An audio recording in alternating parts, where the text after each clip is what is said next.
Hi guys, it's Eebs, 24-year-old digital marketing agency owner based here in London in the UK.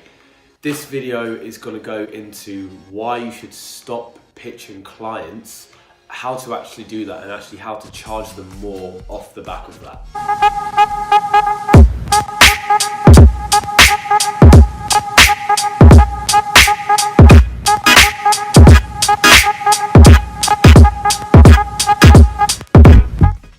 So a little while ago I was walking into a client meeting. Now I use a MacBook for my computer, and MacBooks don't actually have USB ports. So what you have is a little wire that connects from the MacBook to the USB. Now on this occasion I actually forgot this little wire, so I wasn't actually able to do my presentation. So I was forced to actually ditch my normal sales script and forced really to just have a conversation with them. And what this did is it actually removed the rigidity of the normal structure of my meetings. We were actually able to build a ton more rapport because of this. We ended up just having a chat, and by the end of the meeting it was really just like two friends getting along, having a conversation, but the key was it was a persuasive conversation. So really the point of this video is that the moment you start pitching is the moment they treat you like a service company, and the moment that happens is really the moment they start comparing you, in their mind at least, to every other service company they've spoken to. So you really want to avoid this like the plague and create a relationship based on equality, where you're taking the lead role because you know you can help their business, right? You know you can, you have the skills to do it. And if you believe that with absolute certainty, it really is your duty to take this position of control and get the information you need out of them in order to help them. And really, this is the equivalent of what a lot of marketing agencies are doing. They're walking into a business and diagnosing their service to a problem that they don't even know exists yet. Think how crazy that is in comparison. So I didn't have my presentation, so we just sat down and I asked them a few questions, and these questions are extremely powerful.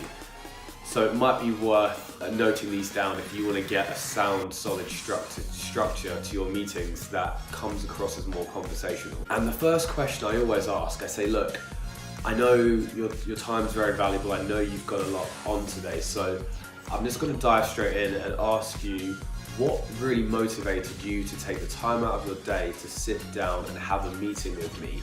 Or what are you really looking to get out of this meeting? Now, sometimes business owners will just straight up tell you there and then, look, we're not getting enough leads into our business, or look, our website doesn't convert well enough, or look, we're just invisible on Google, whatever their issue is. And if that happens, fantastic. They've walked into your practice. As the doctor, you can say, great, okay, here's your solution, and this is what it's going to be. And because they've told you the problem, you just haven't thrown a presentation at them, you're really not in a position of price competition, so you can really charge the retainer fees that you deserve for your services. Now, other times the patient might be a little bit embarrassed. You've walked into the doctor's surgery and you've been smoking, or you've been eating the bad foods that aren't really that good for you. So you might not really want to say that straight away. So it's the doctor's job, or the agency owner's job, to ask a few more questions and dig a little bit deeper. So the questions I'll ask is, what is your product or service? And I'll get them to list that down. How much does that cost? How many customers are you getting? What system are you using to get new customers in? What's a new customer worth to you? What's your ideal customer?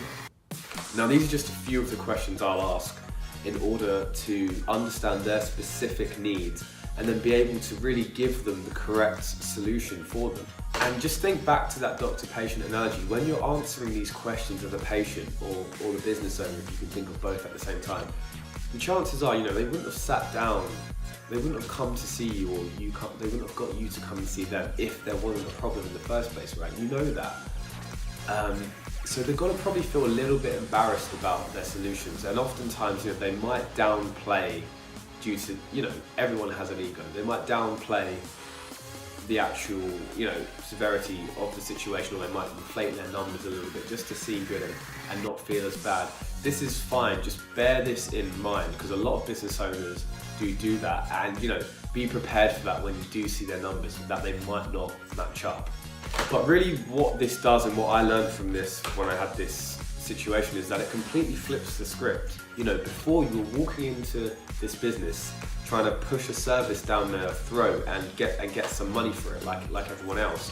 Whereas now, you're just having a conversation. They're telling you about their business. You're able to kind of pull out these strands of important information, and by the end of it, you can then tell them, hey, look, this is actually the solution to it, and here it is, and present it on a silver plate.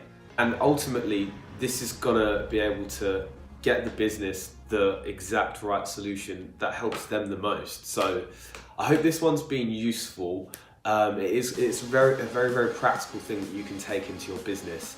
As always, drop a sub. There's going to be tons more free content coming. And if you want to ask me any questions directly, you can send me a DM on Instagram. It's Eves Turner. There'll be a link in the description below. Have a good one.